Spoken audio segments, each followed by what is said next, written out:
He stole my wedding day, and the shocking consequences that followed. At 8:06 a.m., the shuttle driver texted, "Trip canceled by coordinator, refund issued." My lip gloss was drying on a paper towel, and my veil snagged on the garment rack as I read it 3 times. I'm Ava, 29F.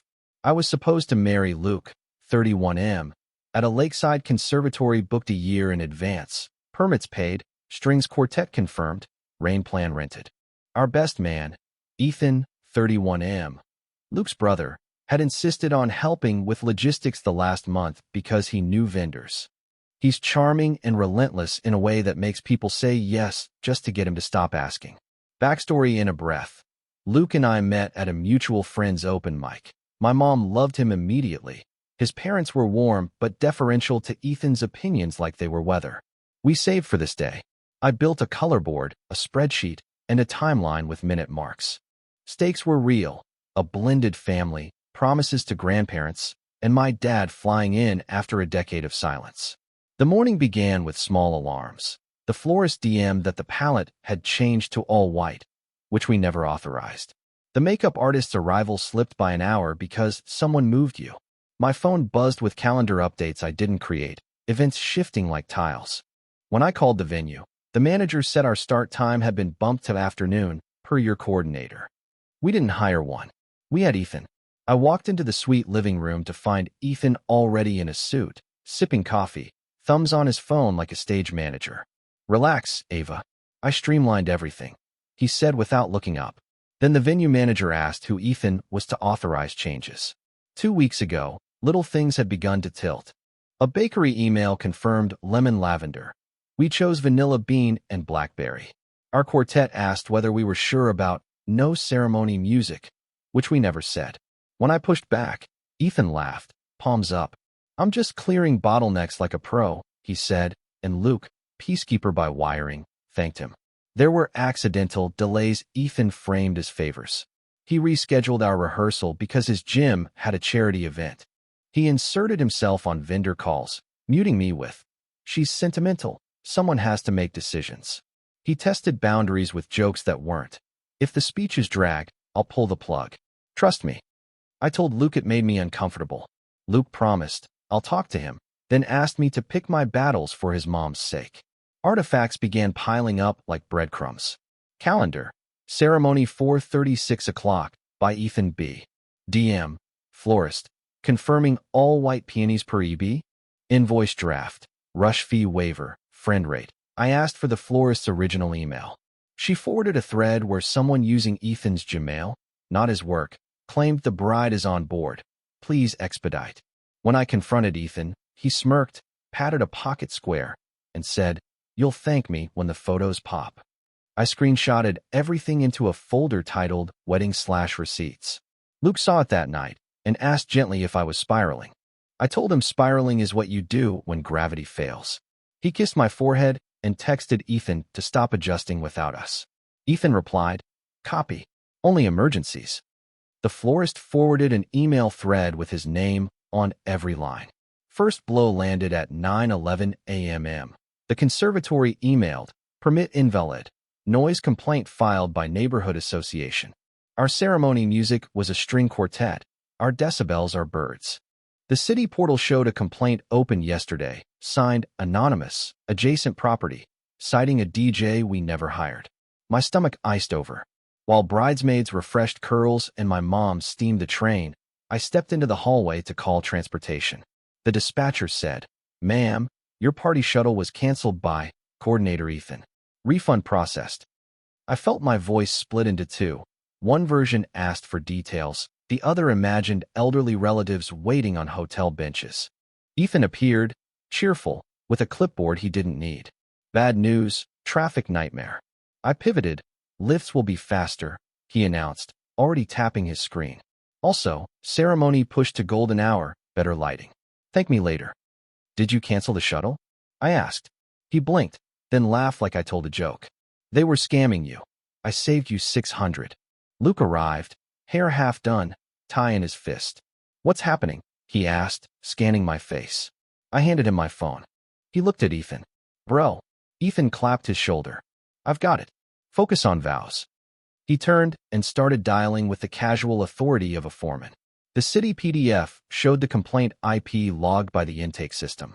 A tech-savvy cousin glanced over it and whispered, "That's a residential ISP in our zip." The permit revocation was filed from Ethan's home IP address. Trail of evidence unfurled itself like ribbon you can't wind back. The florist called to ask whether I was still cool with the palette swap, and, in a tone people use when they feel they've stepped into drama, added, "Your best man said you changed your mind after seeing all white on Pinterest." I've never had Pinterest. Screenshot, DJ contract I didn't sign, setlist, modern pop, hype intros, ETA 7 p.m. Approved by EB. Invoice, shuttle refund, $612, 40 cents to EB memo, mistake. Use party bus next time, with a party balloon emoji. Text log, Ethan to Luke. Don't let Ava stress. I'll run point today. When I asked the hotel about our room block, the front desk said 2 rooms were released per your coordinator last night, my dad's and my aunt's. They slept on a friend's couch. Ethan shrugged when I confronted him. They'll crash at the after party. More fun anyway. My palms buzzed. The makeup artist leaned close to dab my eyeliner and murmured. Off the record, he told me to skip the bride's mom if needed. Said you wanted clean, editorial, and she was traditional. I didn't believe him. I opened Venmo and searched Ethan. Public notes, deposit for DJ Tweak, smiley face. Got you, bro, vendor swap. Small amounts. Then one larger, $720, from a username matching the shuttle company owner's teen son. I stared until the numbers wallpapered my vision. The shuttle refund landed in Ethan's Venmo with a party balloon. The ceremony, such as it was, happened in a banquet room the venue comped after the lawn became unavailable. It smelled faintly of coffee and lemons and something like new carpet. The quartet couldn't perform inside because of another event's noise, so a Bluetooth speaker ghosted the aisle with a piano cover from someone's playlist. Guests gathered, confused but kind. Ethan grinned at the mic like a morning show host. "Quick housekeeping," he said, and the speaker screamed feedback. He tapped it theatrically and went on. "Due to unforeseen circumstances, we're embracing spontaneity. You'll thank us when you see the photos." I caught Luke's eye. There was love and also a thread of embarrassment he couldn't hide. The officiant asked if we were ready. Ethan lifted a hand. "One more thing," he said, and the projector behind us, meant for the slideshow later, lit up with a single screenshot, a cropped text that read, "I'm not sure I can do this." It was my message to my therapist from 2 months ago, stripped of context, sent at 2 a.m., when I was drowning in decisions. Gasps rippled like wind through wheat. Ethan rushed to fix it, fumbled the remote, and pretended to be flustered, but I saw his mouth. He was smiling. Luke's jaw set. My mother's hand flew to her necklace. I walked to the mic. "Turn it off," I said. Ethan raised his palms, mock helpless. "Glitch," he exclaimed. I felt the room tilt, then steady. I stepped toward him as our guests stared like frozen statues. After the first attempt at vows dissolved, we took 10 minutes in a service hallway that smelled like detergent and warm metal. Luke stood between me and the door, torn between brother and bride. I told him, "Your brother is sabotaging us," and listed each receipt until my voice grated. Ethan joined uninvited, leaning on the doorframe, chewing invisible gum. "You're spiraling the vibe," he said, palms out. "I'm just fixing what vendors broke." "Did you cancel the shuttle? Did you file the complaint?" I asked. He laughed softly. "Ava, you can't manage pressure. This is why I stepped in." He looked to Luke. "Bro, this is what I warned you about, control." Luke's eyes were wet and furious. "Stop," he said. "Show me your phone." Ethan wagged it. "Privacy," he chirped. "Also, you're welcome for saving money." My father-in-law, Mark, 58M, arrived with the venue manager, his face stormy. "We are not making scenes," Mark said to all of us. Then he turned slightly to me, voice low in the way people use when they want not to be heard. "Check the catering wire transfer," he whispered. "This morning." He changed the account. "Dad," Luke said, alarm shredding his voice. Mark kept looking at me, not Ethan, like he understood who was actually steering. My father-in-law leaned in and said, 7200. "Ask him." Confidant enters, carrying calm. Jess, 30F, my best friend and designated sanity anchor, lives in spreadsheets. She arrived with a compact printer and a glare sharp enough to cut tool. "Give me logins," she said. Within minutes, she had screens up, venue portal, bank, vendor threads. Evidence aligned like constellations. Email, "Good morning, per EB, wire to updated catering account ending 14. The account did not match the caterers. Call note, Jess to shuttle manager, speaker on who canceled party shuttle? Manager, your coordinator Ethan, said bride approved. Group chat leak. A groomsman we trust forwarded screenshots. Ethan, we're pivoting to indoor. Looks better for content. Keep energy high. Another, if they melt down we pause. Lighting at 6:45. Jess recorded every call with consent. For notes, she'd say, pressing the red dot. She found a Venmo to at ****events. Ethan's side hustle, memo, consult, wedding flow, dated last night. She marked it with a digital highlighter. Luke sat on a folding chair, elbows on knees, colorless with realization. I thought he was helping, he said. His phone lit. Mom, please don't be cruel to your brother. We moved back into the room. Guests murmured, small planets in their orbits. Ethan was at the bar, lighting up a ring of cousins with a story that made them laugh at the wrong times. Jess tapped my shoulder and tilted her phone so only I could see the waveform of a voice memo. The manager confirmed. Best man Ethan canceled everything under your account. Update 1, 2 hours later. We gathered the core, my mom, Mark, the officiant, Jess, and 2 groomsmen who'd seen enough. Jess played the voice memo again. The shuttle manager, careful and tired, said, he used your reservation number and last 4 digits on the card. He said you were step-parenting the budget. He chuckled uncomfortably at his own phrase. You could hear the awkwardness of a man realizing mid-call that he'd relied on confidence over consent. Jess then opened a different file. An audio clip from last night's bachelor after dinner, recorded by the restaurant's security camera and given to us by a sympathetic manager after Jess asked for timestamps.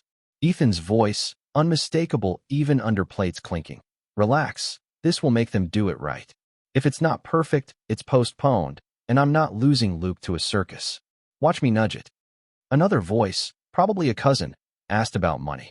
Ethan, vendors overcharge brides. I skim us back to sanity. Motives crystallized ugly and simple. Control wrapped in care, money dressed as efficiency. Attention disguised as content.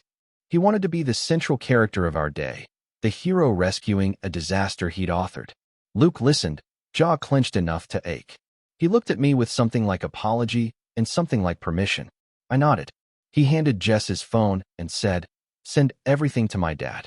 Then Luke walked to the mic, voice steady, and called for quiet. Ethan bragged, watch me make them postpone. Luke only listens to me. Update 2. Same day, 2:40 p.m. Luke's voice wasn't loud, it was clear. We're sharing what we know, he said, and nodded to Jess. She airplayed the folder of receipts to the projector. Invoice, shuttle refund to EB. Audio, bachelor dinner, nudge it. Email, caterer wires. Portal, complaint from a residential IP. DM, florist palette swap. The room turned from chatter to winter. Ethan tried to scoff. Deep fakes. YouTube University? The venue manager, a woman whose patience had a steel core, said, Sir, you used our internal code that only the primary contact had. Mark stepped forward. You moved money from catering, he said evenly. Return it now. Ethan's face arranged itself into innocence. It's parked while I negotiate discounts, he said, eyes bright with the thrill of his own story. Luke's hands trembled, then stilled. Give it back, he repeated. Jess called our bank on speaker. I authorized a fraud hold on the catering transfer. The banker's voice softened when she heard wedding day. She flagged the account, then advised we file a police report if the recipient resisted. The caterer, looped into the call, confirmed non-receipt and set our order to cook and collect if funds arrived by 4 p.m. The venue offered an alternate room for a micro-ceremony and 2 hours of grace. We'll comp the piano, the manager said, chin lifted at Ethan. The officiant squeezed my hand. You still get to choose, he whispered. Ethan, cornered, shifted to charm. I did this to save you, he said, like a magician revealing the trick was love all along. Cousins who had laughed earlier stared at their shoes. Luke looked at his brother as if watching a bridge he trusted crumble in quiet, inevitable inches. Jess's printer hummed out a one-page timeline labeled EB Actions. Mark dialed someone and turned away. When he returned, he folded his phone and spoke low. "The bank freeze can hold 7,200, he said. "But we have minutes to catch the rest." The bank freeze hit moments before Ethan tried another transfer. Fork in the road, 3:05 p.m. The room smelled like citrus cleaner and my bouquet's nervous roses. I stared at the choices: postpone and spend our first day of marriage in customer service hell, or reclaim the hour left and say vows with whoever stayed. My mother whispered, "Do it your way, finally." Luke searched my face. "What do you want?" he asked, like there was no right answer but mine. We split tasks. Jess and two friends sprinted a phone tree. Micro-ceremony at 4, banquet room B, reception TBD. Mark shadowed Ethan, hands in pockets, quiet as a storm that had decided on its direction. The venue manager recruited a pianist who could sight-read anything. He warmed up with a melody that sounded like hope climbing a fire escape. Artifacts, quick and human. Text log, me dad. New plan. If you're willing, walk me in anyway. Dad me, always. I've been practicing for 10 years. Screenshot, caterer, funds received. Delivering trays at 5:15. Note, officiant. Vows are promises, not performances. Guests sorted themselves into helpers and huggers. Aunts folded napkins like origami cranes. A cousin taped fairy lights along a wall. The quartet's first violinist offered to play solo in the entry, then did so with a face that made strangers cry. I breathed. For the first time all day, I breathed. Ethan hovered. "This is a patch job," he warned Luke low. "You'll regret the photos." Luke looked at him the way people look at strangers who borrow their name. "I regret giving you the mic," he said. "That's all." I tucked a pin into my hair and caught my reflection. Less magazine, more alive. I walked to the doorway, heart steadying to the piano's pulse. We chose a rooftop, our vows against a stubborn September sky. Counterplan, 4:12 p.m. The elevator doors opened to a breath of lake wind and a sky the color of pressed linen. The rooftop wasn't dressed for a wedding, so we dressed it in people. Jess with a stapler and a grin, two groomsmen ferrying chairs, my aunt draping a scarf over a railing to make an altar. The pianist, panting from the stairs, found an outlet and made the air shimmer. We kept the ceremony small. Immediate family, the friends who weren't afraid of unpretty moments, and the vendors who stayed because they cared about people more than optics. The officiant shortened the reading to a paragraph that unclenched my ribcage. "A vow is a door you hold open with your life," he said. Luke took my hands. "I thought help meant ease," he said, voice rough. "Today I learned help means trust." My vows were not what I'd written. They were what I needed. I choose us when schedules fray and when strangers try to write our pages. The wind lifted the edge of my veil like punctuation. Artifacts. Photo, my dad's hand on mine at the first step. Receipt. Caterer. Proof of delivery. Aluminum pans reflecting sunset. Calendar. Ceremony 6 o'clock, manually moved back to 4:20 by me. We exchanged rings. When the metal slid home, a siren wailed 3 blocks away, life reminding us that other stories pulsed alongside ours. Applause rose like warm rain. Luke kissed me. Relief shook my shoulders like laughter from the inside. We turned toward the door for the elevator down to plates and piano and rescue cakes. The doors opened with a ping I'll hear in dreams. Our rings clicked. A siren wailed. Ethan stepped from the elevator. Public reckoning. 4:29 p.m. He arrived with a smile that asked to be forgiven before confessing. "Congrats," he said, spreading arms. I made calls.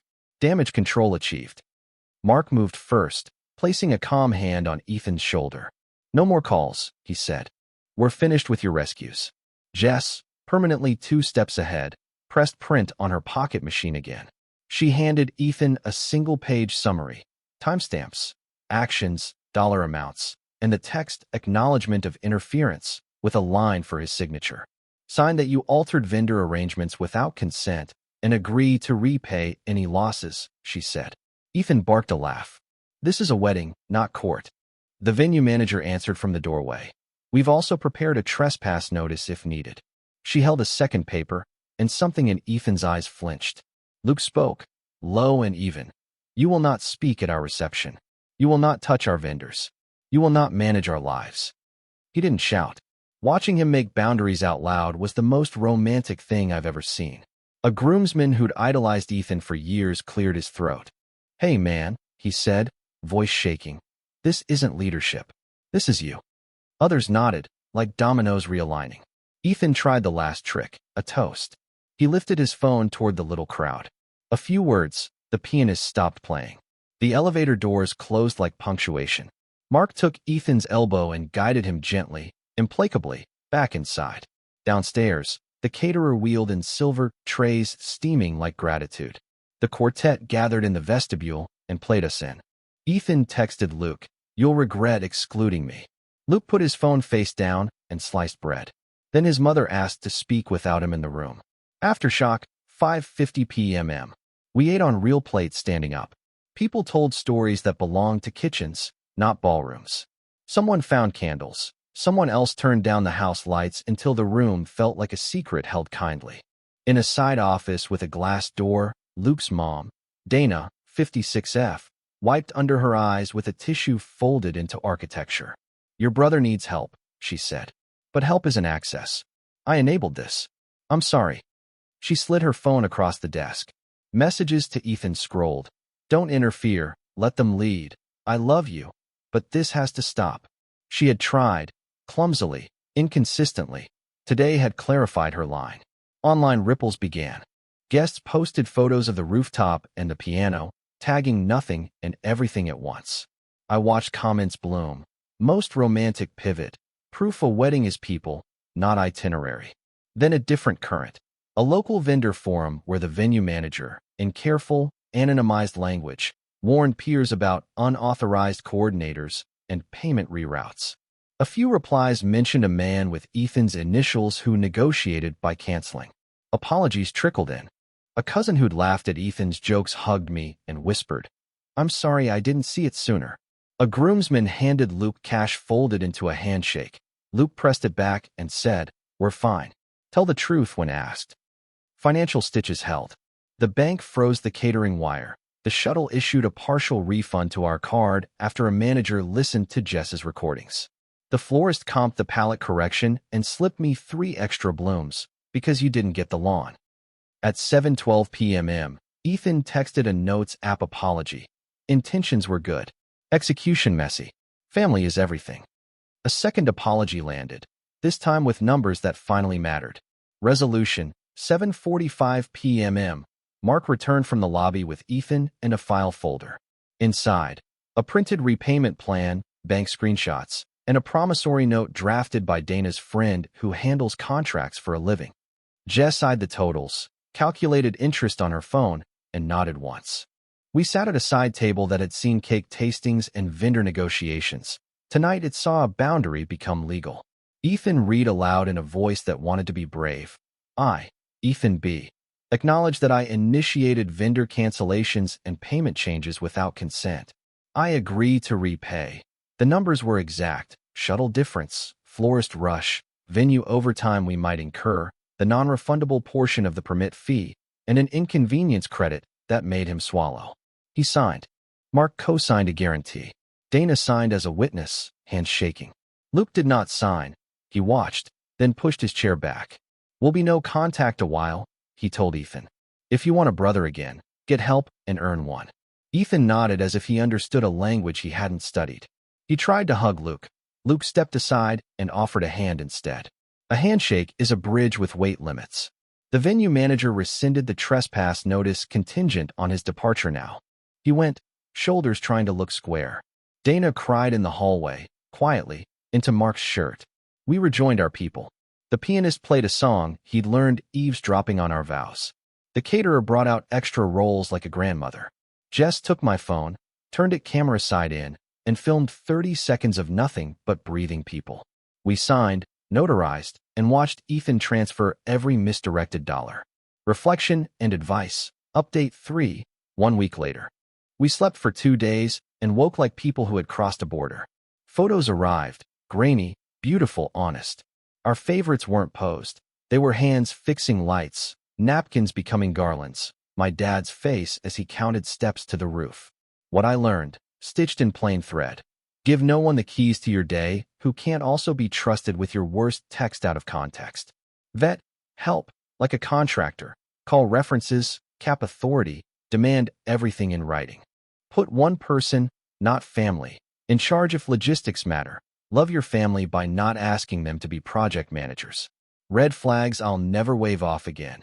Anyone who knows vendors but hides emails. Anyone who saves you money by rerouting payments. Anyone who frames boundaries as vibe killing. If someone insists leadership means silence from you, that's not leadership, that's theft with a smile. Healing looks like small things. We went back to the conservatory lawn yesterday with coffee and no one watching. The lawn was empty. A gardener waved.